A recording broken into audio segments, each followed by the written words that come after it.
The False Prince and the True by Andrew Lang.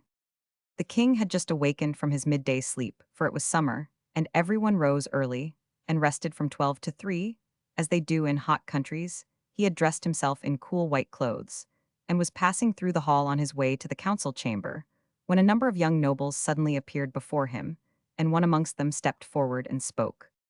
Sire, this morning we were all playing tennis in the court, the prince and this gentleman, with the rest when there broke out some dispute about the game. The prince lost his temper, and said many insulting things to the other who was playing against him, till at length the gentleman whom you see there struck him violently in the face, so that the blood ran from his mouth and nose. We were all so horrified at the sight that we should most likely have killed the man then, and therefore daring to lay hands on the prince, had not his grandfather, the duke, stepped between and commanded us to lay the affair before you. The king had listened attentively to the story, and when it was ended he said, I suppose the prince had no arms with him, or else he would have used them. Yes, sire, he had arms. He always carries a dagger in his belt. But when he saw the blood pouring from his face, he went to a corner of the court and began to cry, which was the strangest thing of all. On hearing this, the king walked to the window, and PG-23 stood for a few minutes with his back to the room, where the company of young men remained silent. Then he came back, his face white and stern. I tell you, he said, and it is the solemn truth, that I would rather you had told me that the prince was dead, though he is my only son, than know that he PG-24 would suffer such an injury, without attempting to avenge it.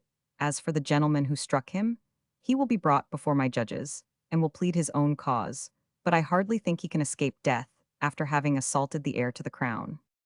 The young man raised his head as if to reply, but the king would not listen, and commanded his guards to put him under arrest, adding, however, that if the prisoner wished to visit any part of the city, he was at liberty to do so properly guarded, and in 15 days he would be brought to trial before the highest judges in the land.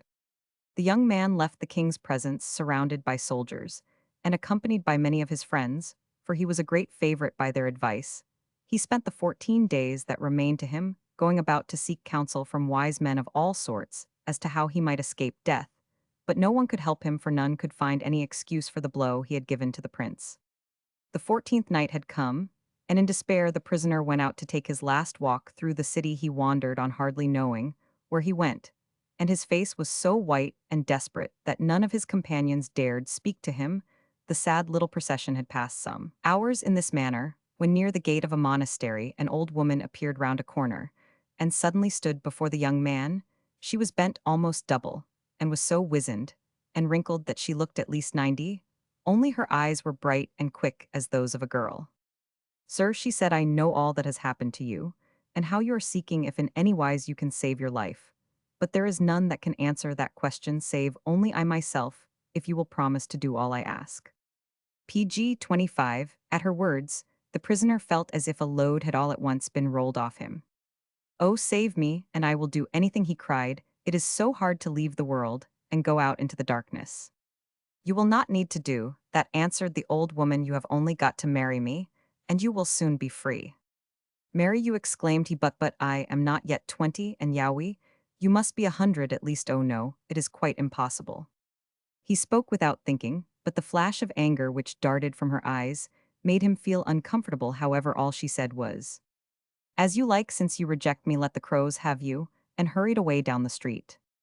Left to himself, the full horror of his coming death rushed upon the young man, and he understood that he had thrown away his sole chance of life. Well, if he must, he said to himself, and began to run as fast as he could after the old crone, who by this time could scarcely be seen, even in the moonlight. Who would have believed a woman past 90 could walk with such speed? It seemed more like flying, but at length, breathless and exhausted, he reached her side and gasped out, Madam, pardon me for my hasty words. Just now I was wrong, and will thankfully accept the offer you made me.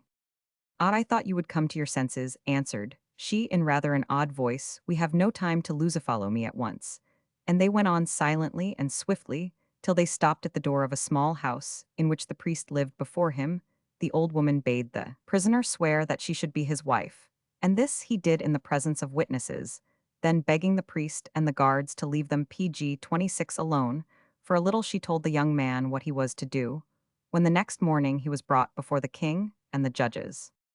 The hall was full to overflowing when the prisoner entered it, and all marveled at the brightness of his face. The king inquired if he had any excuse to plead for the high treason he had committed by striking the heir to the throne, and if so to be quick in setting it forth with a low bow. The youth made answer in a clear voice. O my lord and gracious king, and you nobles, and wise men of the land, I leave my cause without fear in your hands, knowing that you will listen and judge rightly, and that you will suffer me to speak to the end before you give judgment. For 4 years you, O king, had been married to the queen, and yet had no children, which grieved you greatly. The queen saw this, and likewise that your love was going from her, and thought night and day of some plan that might put an end to this evil. At length, when you were away fighting in distant countries, she decided what she would do, and adopted in secret the baby of a poor quarryman, sending a messenger to tell you that you had a son. No one suspected the truth, except a priest to whom the queen confessed the truth, and in a few weeks she fell ill and died, leaving the baby to be brought up as became a prince. And now, if your highness will permit me, I will speak of myself. What you have already told me, answered the king, is so strange that I cannot imagine what more there is to tell, but go on with your story. One day shortly after the death of the queen, continued the young man, your highness was hunting and outstripped all your attendants while chasing the deer. You were in a part of the country which you did not know, so seeing an orchard all pink and white with PG 27 apple blossoms, and a girl tossing a ball in one corner, you went up to her to ask your way, but when she turned to answer you, you were so struck with her beauty that all else fled from your mind. Again and again you rode back to see her, and at length persuaded her to marry you. She only thought you a poor knight, and agreed that, as you wished it, the marriage should be kept secret. After the ceremony, you gave her 3 rings and a charm with a cross on it, and then put her in a cottage in the forest, thinking to hide the matter securely. For some months you visited the cottage every week, but a rebellion broke out in a distant part of the kingdom, and called for your presence. When next you rode up to the cottage, it was empty, and none could inform you whither your bride had gone. That, sire, I can now tell you. And the young man paused and looked at the king, who colored deeply. She went back to her father, the old duke, once your chamberlain, and the cross on her breast revealed at once who you were. Fierce was his anger when he heard his daughter's tale, and he vowed that he would hide her safely from you till the day came when you would claim her publicly as your queen. By and by I was born and was brought up by my grandfather in one of his great houses. Here are the rings you gave to my mother, and here is the cross, and these will prove if I am your son or not. As he spoke, the young man laid the jewels at the feet of the king, and the nobles and the judges pressed round to examine them. The king alone did not move from his seat, for he had forgot the hall of justice, and all about him, and saw only the apple orchard as it was 20 years ago, and the beautiful girl playing at ball. A sudden silence round him made him look up, and he found the eyes of the assembly fixed on him. It is true, it is he who is my son, and not the other. PG 28, he said with an effort, and let every man present swear to acknowledge him as king after my death. Therefore, one by one, they all knelt before him, and took the oath, and a message was sent to the false prince, forbidding him ever again to appear at court, though a handsome pension was granted him. At last the ceremony was over, and the king, signing to his newly found son to follow him, rose and went into another room. Tell me how you knew all that, he said, throwing himself into a carved chair, filled with crimson cushions, and the prince told of his meeting with the old woman who had brought him the jewels from his mother, and how he had sworn before a priest to marry her, though he did not want to do it on account of the difference in their ages, and besides he would rather receive a bride chosen by the king himself.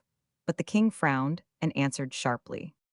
You swore to marry her if she saved your life, and come, what may, you must fulfill your promise. Then striking a silver shield that hung close by, he said to the equerry who appeared immediately, Go and seek the priest who lives near the door of the prison, and ask him where you can find the old woman who visited him last night, and when you have found her, bring her to the palace. It took some time to discover the whereabouts of the old woman, but at length it was accomplished, and when she arrived at the palace with the equerry, she was received with royal honors, as became the bride of the prince. The guards looked at each other with astonished eyes, as the wizened creature bowed with age passed between their lines, but they were more amazed still at the lightness of her step, as she skipped up the steps to the great door, before which the king PG 29 was standing with the prince at his side. If they both felt a shock at the appearance of the aged lady, they did not show it, and the king with a grave bow took her hand, and led her to the chapel where a bishop was waiting to perform the marriage ceremony. For the next few weeks, little was seen of the prince, who spent all his days in hunting, and trying to forget the old wife at home. As for the princess, no one troubled himself about her, and she passed the days alone in her apartments, for she had absolutely declined the services of the ladies-in-waiting, whom the king had appointed for her. One night the prince returned after a longer chase than usual, and he was so tired that he went up straight to bed suddenly. He was awakened by a strange noise in the room, and suspecting that a robber might have stolen he jumped out of bed, and seized his sword which lay ready to his hand. Then he perceived that the noise proceeded from the next room, which belonged to the princess, and was lighted by a burning torch. Creeping softly to the door, he peeped through it, and beheld her lying quietly with a crown of gold and pearls upon her head, her wrinkles all gone, and her face, which was whiter than the snow, as fresh as that of a girl of 14. Could that really be his wife, that beautiful, beautiful creature? The prince was still gazing in surprise when the lady opened her eyes and smiled at him. "Yes, I really am your wife," she said, as if she had guessed his thoughts, "and the enchantment is ended now. I must tell you who I am, and what befell to cause me to take the shape of an old woman. The King of Granada is my father, and I was born in the palace which overlooks the plain of the Vega.